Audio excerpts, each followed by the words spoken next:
France 24's Doug Herbert has been listening in to that very long press conference from Vladimir Putin.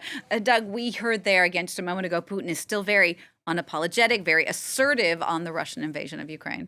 Yeah, his position hasn't changed at all. And if anything, after being canceled last year, this has been his first annual marathon press conference since the Russian invasion of Ukraine. If anything, he has a lot of strut in his step this year. Why? Because it comes at a crucial moment. It comes at a moment where Western support, Western military aid for Ukraine appears to be dwindling as Republicans, especially in the United States Congress, block a new aid package.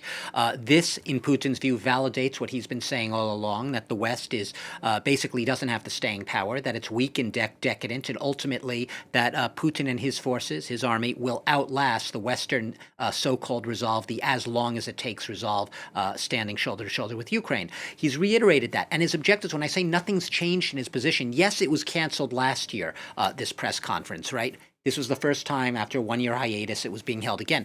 But what he said is our objectives, there won't be peace until we achieve our objectives. What are those objectives? He was very clear.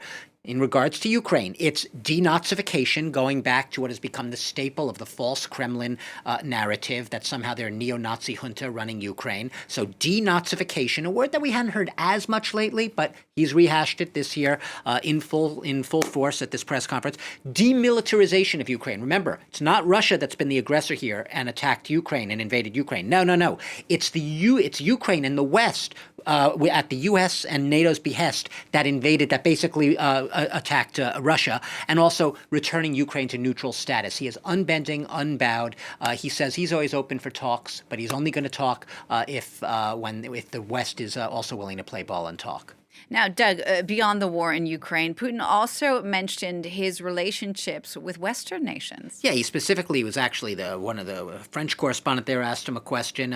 He said, Macron used to come. He came and we were in contact. He came to the Kremlin. We'd have talks. Then France stopped. Putin always casts himself as the man, the would-be peacemaker. If only the belligerent, warmongering West were willing to go to the negotiating table. What he conveniently leaves out of all these responses is that it's not that the West is not willing to negotiate, but like Ukraine, the West has made it clear that they are not going to go to the table under circumstances in which you go to the table where Putin is not willing to compromise. And he has not hinted in any way today that he is willing to either restore Ukraine's sovereignty, to withdraw his troops to pre-2014 borders, or even pre-2022 borders. No compromise in the offing there. He is willing to negotiate, as he sees it, but only on Russia's terms. And those terms are simply unacceptable, not only to Ukraine, but to the Western community. So that's why there's really this stalemate right here. But remember, Putin does see himself as a peacemaker, sort of absurd to many looking in from the West, as that may seem.